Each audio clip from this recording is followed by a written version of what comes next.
আমার আল্লাহর দয়া ভালোবাসা যে কত বেশি আমরা জানি না, আমরা জানি না। আরশের বুকে আল্লাহ বিশাল সাইনবোর্ডে লিখে রেখেছেন সাবাকাত রাহমাতি গাদাবি, সাবাকাত রাহমাতি গাদাবি। এর মানে হচ্ছে আমার রাগের উপরে আমার দয়া বিজয় লাভ করেছে। সাবাকাত রাহমাতি গাদাবি, আমার রাগও আছে, আল্লাহর রাগ আছে না, আমার দয়াও আছে, আল্লাহর দয়া আছে না। আল্লাহ বললেন আমার রাগও আছে আবার আমার দয়াও আছে, তবে জেনে রেখো আমার রাগের চেয়ে দয়া বেশি। আমাদের পাপ অন্যায় যত বড় হোক মনে রাখবেন আল্লাহর দয়া তার চাইতেও বড়। নাকি ছোট? আপনি যত বড় পাপ করেন না কেন আমাদের জন্য আল্লাহর পক্ষ থেকে দয়া আছে না নাই?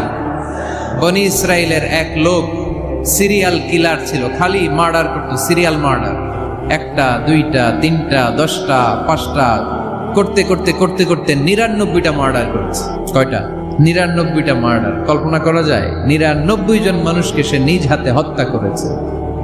99 মার্ডার করার পরে তার মনে ভয় আসলো, হায় রে, না জানি আল্লাহ আমার সাথে কেমন আচরণ করে আখিরাতে, আমার তওবা আছে কিনা কপালে জানি না, আমার তো ক্ষমা নাই, কি করব আমি?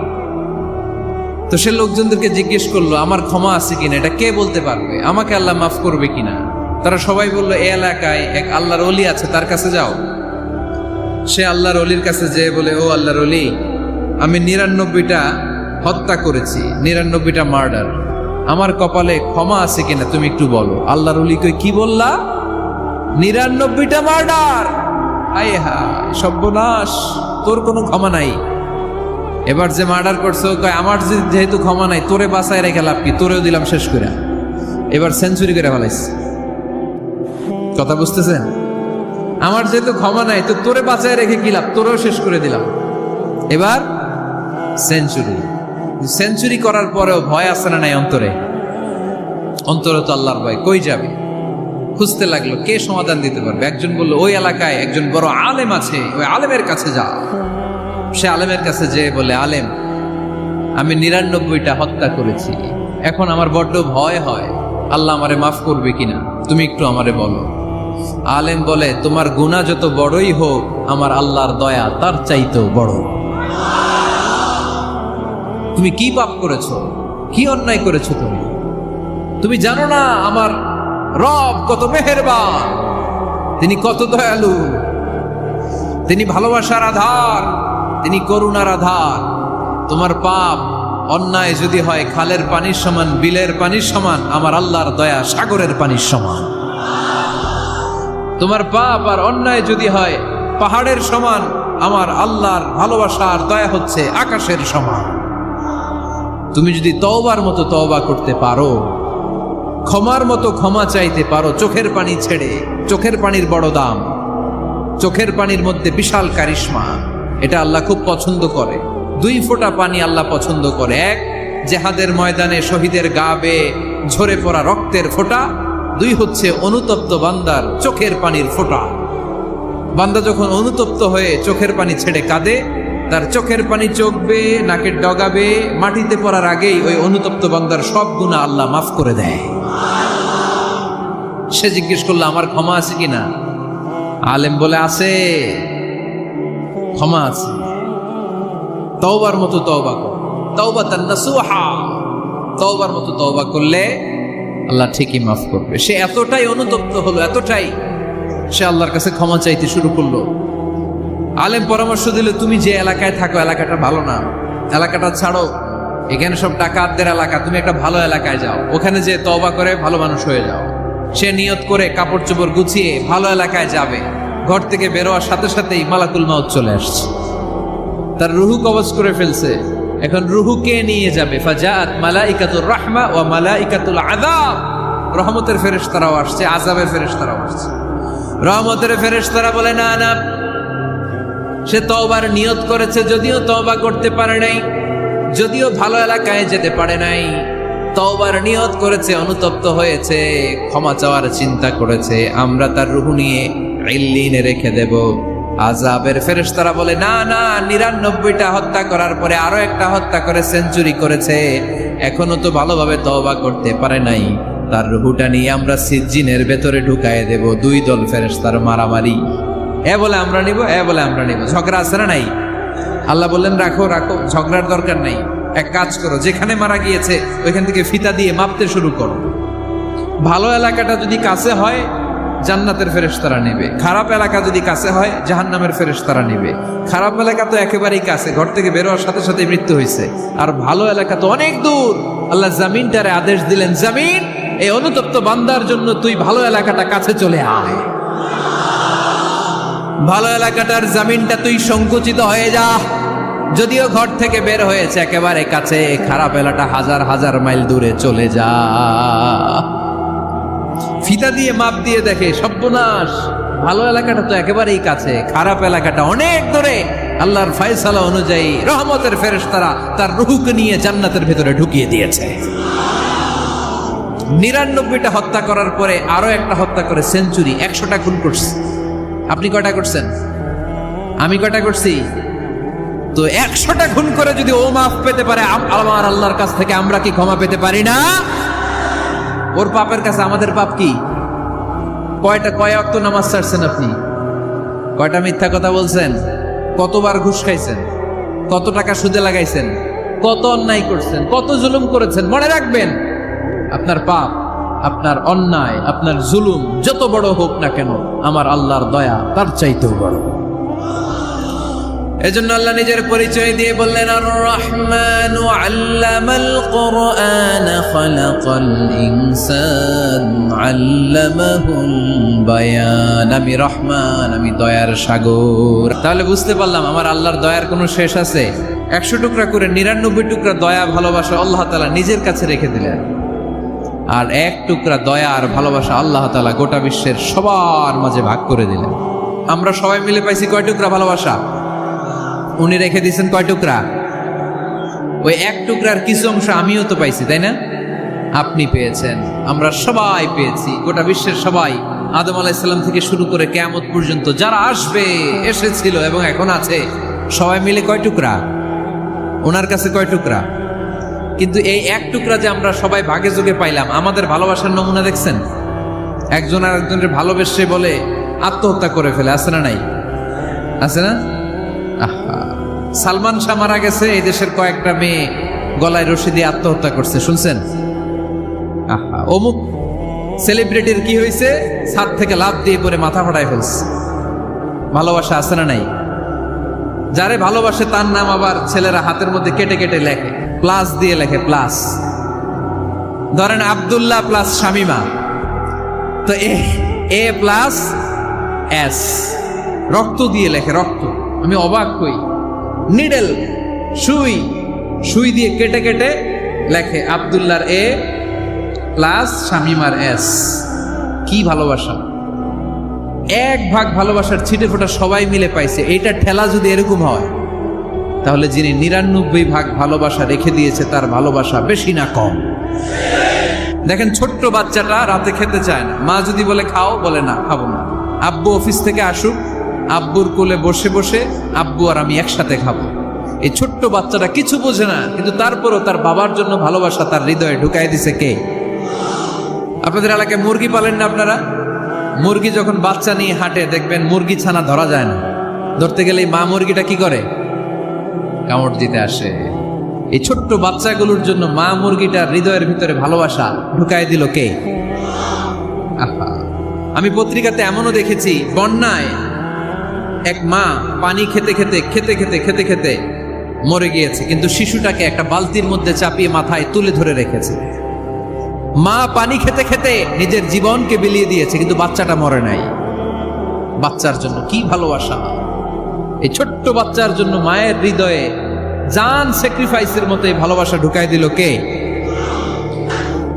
আমাদের প্রতিদিনই ভালোবাসা, সকালে ভালোবাসা, বিকালে ভালোবাসা, সন্ধ্যায় ভালোবাসা, শীতকালে ভালোবাসা, গ্রীষ্মকালে ভালোবাসা। আমাদের ইসলামে শুধু ভালোবাসাবাসী, ঠিক কিনা? এই জন্য আলাদা করে আমাদের কোনো দিন লাগে না, বিশ্ব ভালোবাসা দিবস দরকার হয় না। যারা মাকে দেখতে পারে না, বাবারে দেখতে পারে না, এরা একদিনের জন্য মা বাবাকে উইশ করতে যায়, আর নাম দিছে বিশ্ব মা দিবস, বিশ্ব বাবা দিবস। কিছুদিন আগে দেখলাম বিশ্ব ডিম দিবস। কি দিবস? আমি কি মিথ্যা বললাম? ছিল একটা বিশ্ব ডিম দিবস। কিছুদিন পরে বানাবে বিশ্ব বাঁশ দিবস, যে যারে বাঁশ দিতে পারে। এরপর একটা বানাইছে শুনলাম বিশ্ব চিন্তা দিবস। তো এটা কি দিবস? কয় এই দিন আমরা সবাই মিলে চিন্তা করি যে আসলে আমাদের কি চিন্তা করা দরকার, আছে না নাই? তো এই যে ওরা বিশ্ব মা দিবস, international mother day, international father day, মা দিবস বাবা দিবস বছরে একবার ওল্ড হোমে রেখে আসে, বৃদ্ধাশ্রমে। যেহেতু সারা বছর বৃদ্ধাশ্রমে, বছরে একদিনও যদি মারে স্মরণ না করি কেমন হয়? তো একদিন ওই মা দিবসে মারে একটা কার্ড দিয়ে উইশ করে আসে, কিছু টাকা দিয়ে আসে।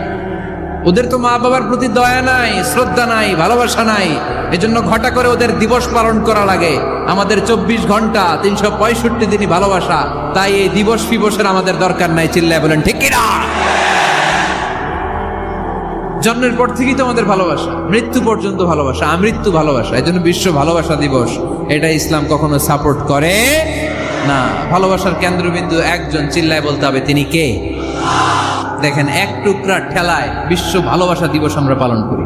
ভালোবাসার গান, ভালোবাসার নাটক, ভালোবাসার ফিল্ম, ভালোবাসার কবিতা, অভাব নাই। কত ভালোবাসার স্টোরি আপনারা জানেন, এত ভালোবাসা। কিন্তু সবাই মিলে ভালোবাসার এক অংশ আমরা ভাগে যোগে পেয়েছি। এক অংশের নমুনা যদি এমন হয়, 99 টুকরা ভালোবাসা যিনি রেখে দিয়েছেন নিজের মধ্যে, তার ভালোবাসা বেশি না কম? এজন্য আমরা আল্লাহর ভালোবাসার ভিখারি, আমরা আল্লাহ তাআলার রহমতের ভিখারি। আল্লাহর রহমত ছাড়া কেউ কোনোদিন জান্নাতে যেতে পারবে? কোনোদিন নিজের আমল নিয়ে বড়াই করবেন না। আপনারা কি ভাবেন যে আপনার আমল দিয়ে আপনি জান্নাতে যাবেন? আল্লাহর হাবিব বললেন, আল্লাহর রহমত ছাড়া, ভালোবাসা ছাড়া কেউ কোনোদিন জান্নাতে ঢুকতে পারবে? আম্মা জান আয়েশা বললেন, ইয়া রাসূলুল্লাহ, আপনিও না? আল্লাহর হাবিব বললেন, না, আমিও না, তবে আল্লাহর রহমত আর দয়া সেদিন আমাকে ঘিরে রাখবে। মান নুকিশা উযিবা, যার হিসাব আল্লাহ সেদিন চাইবেন সে ধরা খেয়ে যাবে। সব সময় আল্লাহর কাছে এই দোয়াটা যেন আমরা করি, আল্লাহ কিয়ামতের দিন তুমি আমার হিসাব নিও না, আল্লাহ তুমি আমার বিচার বসিও না, আল্লাহ তুমি দয়া করে আমারে মাফ করে দিও। আল্লাহ যার বিচার করবেন ও জাহান্নামে যাবে, আর যার বিচার করবেন না সে জান্নাতে যাবে। আল্লাহ যদি বিচার করে আর পাই টু পাই হিসাব নেয়, নামাজ পড়লি না কেন, রোজা রাখলি না কেন, মিথ্যা বললি কেন, খাদ্যে ভেজাল দিলি কেন, মাছে ফরমালিন দিলি কেন, যৌতুক খাইলি কেন, ঘুষ খাইলি কেন, উল্টাপাল্টা করলি কেন, জিনা করলি কেন, একটার পর একটা প্রশ্ন বানে যদি সেই ভয়ঙ্কর দিনে আল্লাহ আমাদেরকে জর্জরিত করে, আমাদের কোনো উত্তর আছে? সেদিন আমাদের বাঁচার কোনো উপায় আছে? তাই আমরা সবাই আল্লাহর কাছে দোয়া করবো, আল্লাহ কোনো বিচার টিচার মানি না, কোনো বিচার করতে পারবো না, দয়া করবা। রোজ হাসরে হে আল্লাহ আমার করোনা বিচার, আল্লাহ করোনা বিচার, পড়েন আমিন। রোজ হাসরে হে আল্লাহ আমার করোনা বিচার, আল্লাহ করোনা বিচার, বিচার চাহি না তব দয়া চাহে এ গুনাহগার, আল্লাহ করোনা বিচার, পড়েন আমিন। তিনি যদি দয়া করেন তবেই আমরা জান্নাত যেতে পারবো, ঠিক কিনা? এজন্য আল্লাহ বললেন, আর রহমানু আল্লামাল কুরআন খালাকাল ইনসান আল্লামাহুল বায়ান। আমি হলাম রহমান। কাফেররা বলে রহমানকে জানি না, রহমানকে চিনি না। আল্লাহ বলে রহমান রে চিনে না, আমার নাম রহমান, আমি দয়ালু, আমি মেহেরবান, ঠিক কিনা? এজন্য প্রতিদিন সূরা ফাতিহায় দ্বিতীয় আয়াতটা আমরা কি পড়ি? আর রহমান আর রাহিম, ঠিক কিনা? তিনি দয়ার সাগর, তিনি মায়ার সাগর। আমরা বললাম, আল্লাহ ঠিক আছে, আমরা বুঝেছি আপনি দয়ার সাগর, আর আপনি কি করেন? দ্বিতীয় আয়াতে আল্লাহ বললেন, আল্লামাল কোরআন, আমি কোরআন শিক্ষা দেই। শুধু দয়ার সাগর হয়ে আমি আল্লাহ বসে থাকি নাই, তোমাদের হেদায়েতের জন্য আমি কোরআন নাজিল করে দিয়েছি। আল্লামাল কোরআন, আমি কোরআন শিক্ষা দেই। আমাদেরকে কোরআন শিখিয়েছে কে? বিশ্বনবীকে কোরআন শিখিয়েছে কে? আল্লাহ। এজন্য দুনিয়াতেও যারা কোরআন শিখায় তাদের মর্যাদা বাড়ায় দেয় কে? বাংলার জমিনে যারা কোরআন শরীফ শিখায় এদের মর্যাদা সবচেয়ে কম, এদের বেতন সবচেয়ে কম। এরা সমাজে সবচেয়ে বেশি অবহেলিত, ঠিক কি না? আল্লাহর কাছে এরা সবচেয়ে বেশি সম্মানিত। আল্লাহর হাবিব বললেন, খায়রুকুম মান তাআল্লামাল কুরআনা ওয়া আল্লামাহু। তোমাদের মধ্যে আল্লাহ তাআলার কাছে সবচাইতে প্রিয় শ্রেষ্ঠ ওই মানুষটা যে নিজে কোরআন পড়ে আবার অন্যরে পড়ায় দেয়। সুবহানাল্লাহ পড়েন। আপনি যদি কাউরে শুধু সূরা ফাতিহাটা শিখান, কোন সূরা? সূরা ফাতিহাটা যদি শিখায় দেন, সে যতদিন সূরা ফাতিহা তেলাওয়াত করবে ওই তার তেলাওয়াতের একটা পার্সেন্টেজ সওয়াব আপনার আমলনামায় আছে না নাই? সে যদি আবার আরেকজনের শিখায়, ওই লোক যদি আবার আরেকজনের শিখায় দেয়, এরকম যতজনকে তারা শিখাবে প্রত্যেকের তেলাওয়াতের একটা পার্সেন্টেজ সওয়াব আপনার আমলনামায় ঢুকায় দিবে কে? এজন্য কোরআন নিজেও শিখবো, অন্যকেও শেখাবো। রাজি আছেন তো?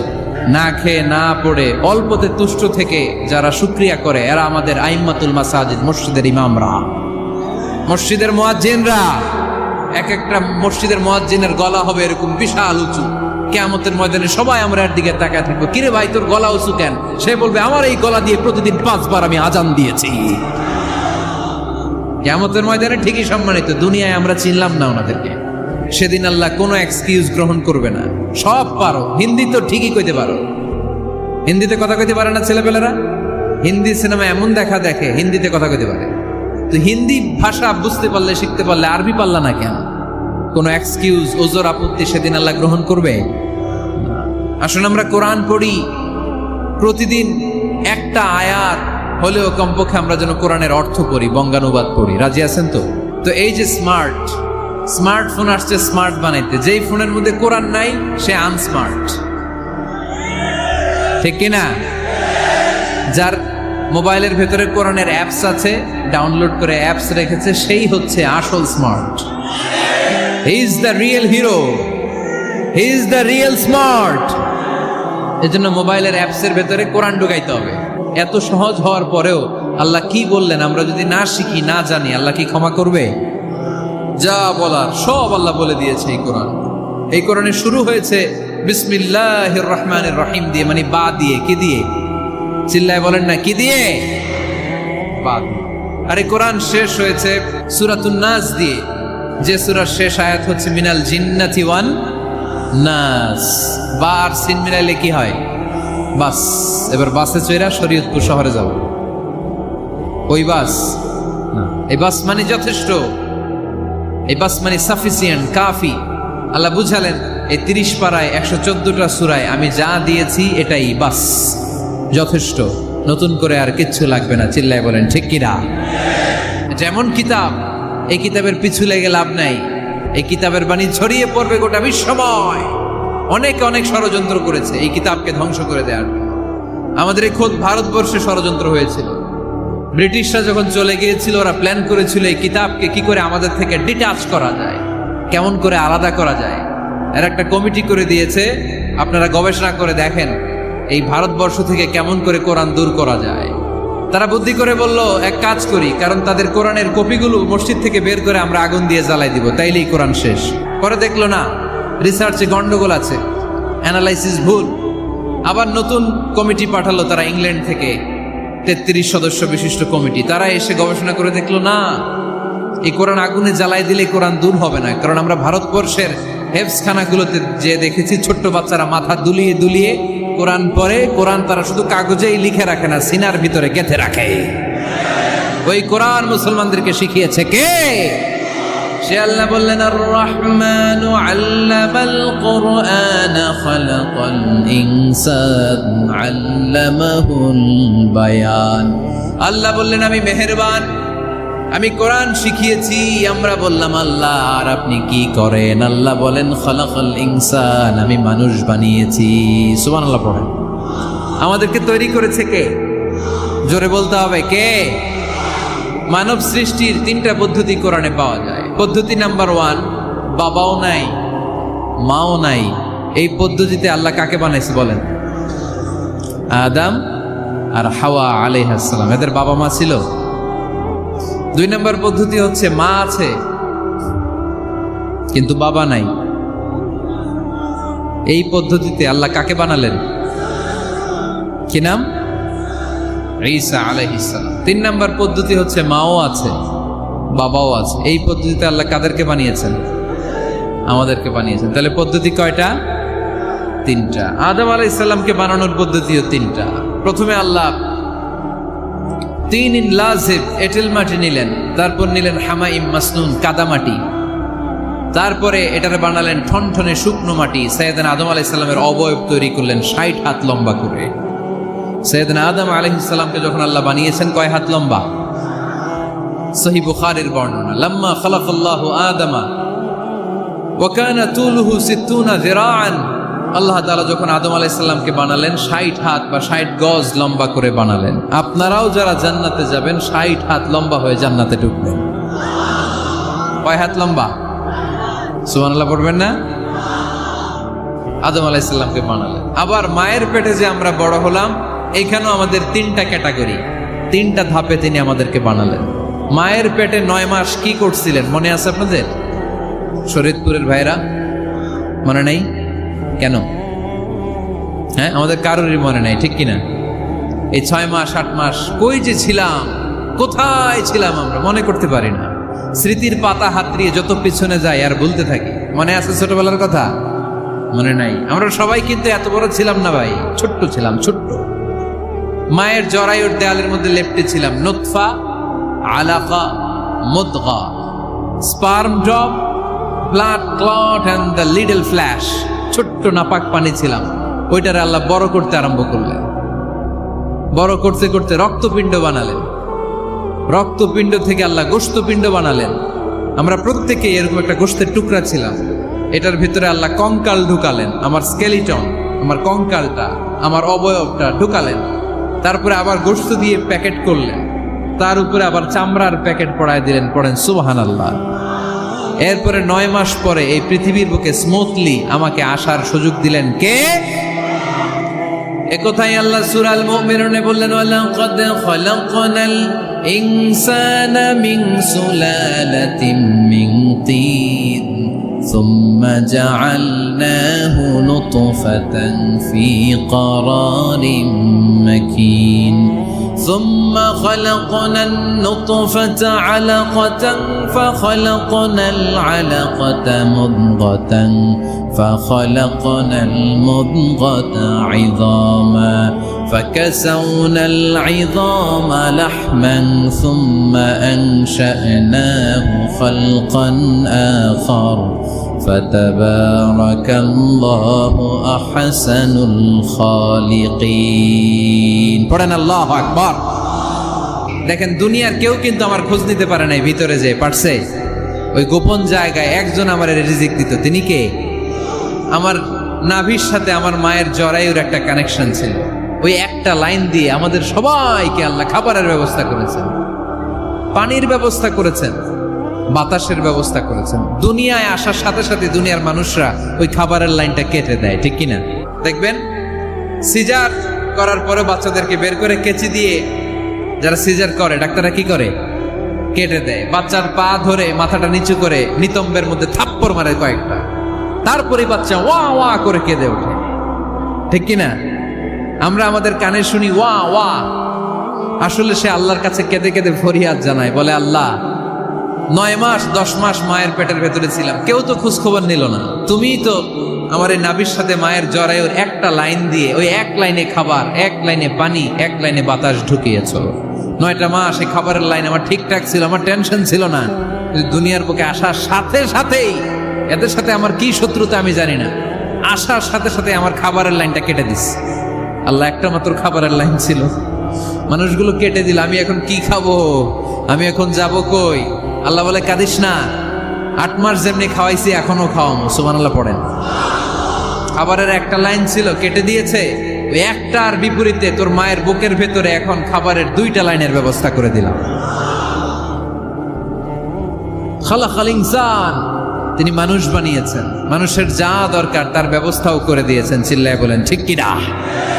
এজন্য আল্লাহ বললেন আর রহমানু আল্লামাল কুরআন খালাকাল ইনসানা আল্লামাহুল বায়ান। আমি মেহেরবান, আমি তোমাদের কোরআন শিখিয়েছি, আমি মানুষ তৈরি করেছি, আমি তোমাদেরকে ভাষা শিক্ষা দিয়েছি।